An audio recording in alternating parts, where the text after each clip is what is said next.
Maruchan superfans are everywhere. From the busy moms who want to deliver maximum flavor in a flash to dorm room diners who want to put some slurp in their step. There are a ton of copycats you could use. But if you want to bless your bowl, there's only one true Maruchan. Whether you choose instant lunch, ramen bowls, yakisoba, or restaurant quality gold, Maruchan is the only ramen worth obsessing over. Smiles for all. Maruchan. See what all the ramen hype is about at maruchan.com.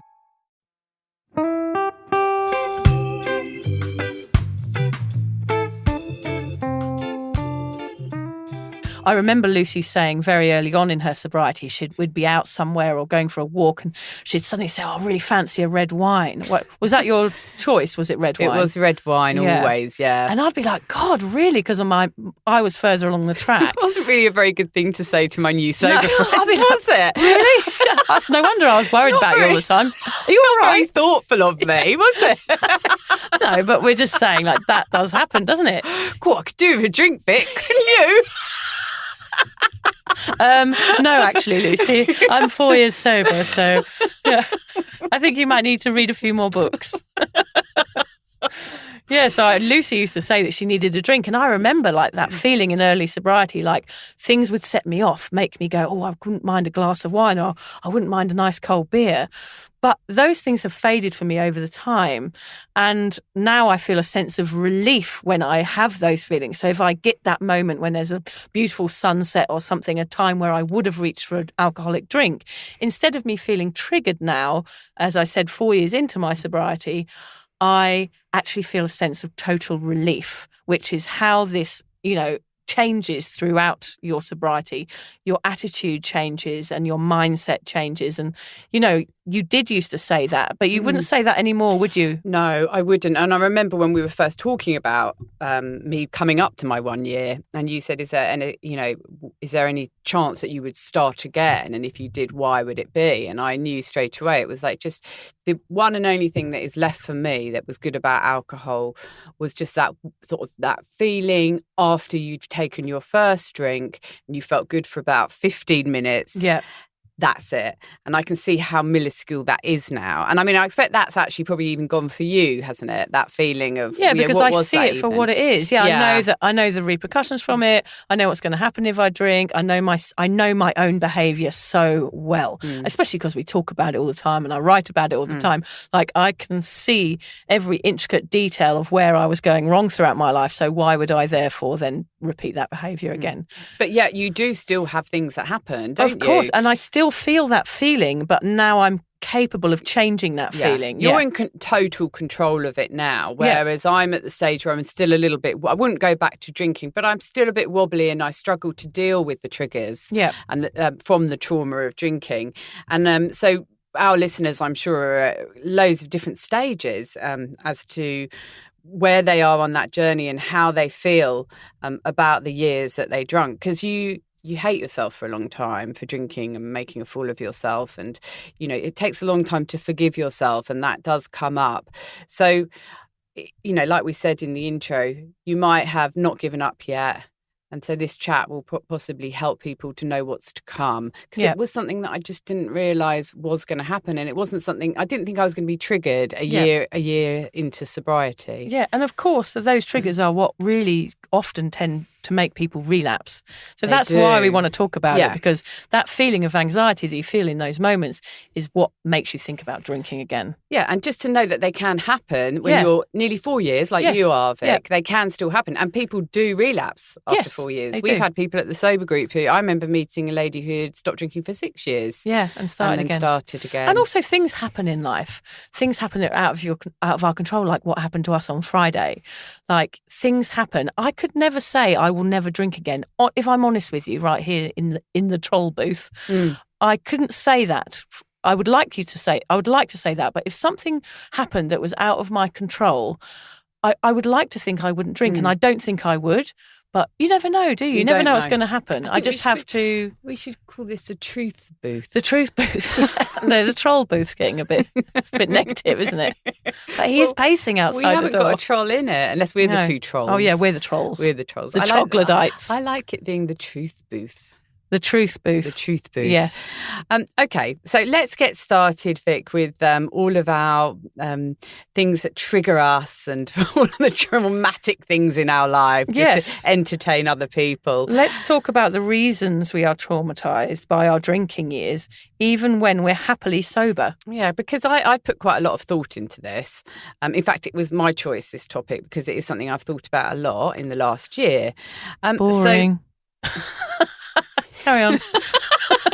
Vic's thinking, my topic was much better. No, it wasn't. Vic's thinking, let's just get this damn topic out of the way. Yeah, so I can really get some serious stuff going for next time. My topic. Yeah, we always like this, but it's mine. No, this is the truth. Now, and I know all the listeners will totally get me when I say this, because the reality is we were living in trauma of trying and failing to give up drinking for 25 years. That's got to do something. That's over half our lives. Yes, that's right. Sometimes I think of a little timeline, like a single line with all the different big occasions in my life and just a big smudge going over half of it. And those are the drinking years. And that's what we're recovering from, that big black smudge. Yep. And it's so big and it covers so much of our lives that we don't just stop drinking and overcome it. Mm-hmm. So when I'm talking about why we're traumatised, it's because we're stuck in this cycle, as I say, of trying and failing to give up drinking. And I've simplified, as I like to do, Vic, as you know, simplified what that cycle is into 3 points. I'd just like to note here that Lucy is very tidy and I'm very messy. Like my scripts are very much like War and Peace with swear words in. And Lucy's is bullet points of one words, which we do have slight awkward conversations over, don't we? That I have to slim mine down and then she has to bump hers up a bit, don't we? But here we are. Here we go. We manage it. I thought you were just going to bring up, because when we went through the script earlier today, I had a bit of a go at Vic because I thought she changed the format on my next section of 3 points. Yeah. I said, oh shit. I said, you've changed the format. She said, I haven't touched it. Oh God, I'm going red now even thinking about it. I'm bloating up again. But I did realise that I was wrong and apologised. Okay, good. You hadn't fiddled with me format. Anyway, the 3 points, the cycle that we've been dealing with for 25 years. Number 1, promising ourselves we wouldn't drink too much. Number 2, drinking way too much and making complete tits of ourselves. Number 3, having the hangover from hell, which included self-loathing, anxiety and physical effects, which made us honestly feel we may die, alongside loss of belongings, respect, friends, dignity, several hours of our lives, possibly our jobs, parts of our bodies, and God knows how many brain cells. You forgot to add strangers popping their penises into your vagina. That was one of my top ones. I very, very rarely remembered it. Yeah, carry on. That's why I didn't put it on there. Yeah, that would have been my top one. And then we're going to swing around back to point 1, promising ourselves we wouldn't drink again. And so it goes on with those 3 points for 25 years of our lives. And I would actually liken it to some form of PTSD, post-traumatic stress disorder. And I thought that was possibly a little bit, could it really be something like that we're suffering from just because we drank too much for a very large percent of our life? So I actually looked it up online and Vic's going to read out what I found. PTSD is a disorder characterised by failure to recover after experiencing or witnessing a terrifying event. The condition may last months or years, with triggers that can bring back memories of the trauma, accompanied by intense emotional and physical reactions. Symptoms may include nightmares or flashbacks, avoidance of situations that bring back the trauma, heightened reactivity to stimuli, anxiety or depressed mood.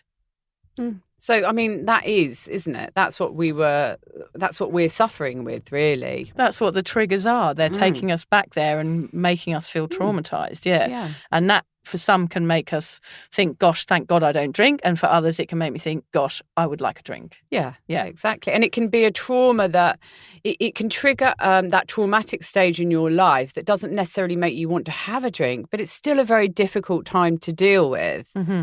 And so that's what we want to cover. It is like a bad dream. That's a good way of describing it. That my drinking years do feel like a bit of a nightmare that I sort of woke up from. Yeah. That black smudge or a nightmare, either or, but I actually wanted to bring up, because when you were reading that out just then, it really reminds me, and also the cycle, the 3-point cycle, it reminds me of your diary. Yeah, perfect example of that.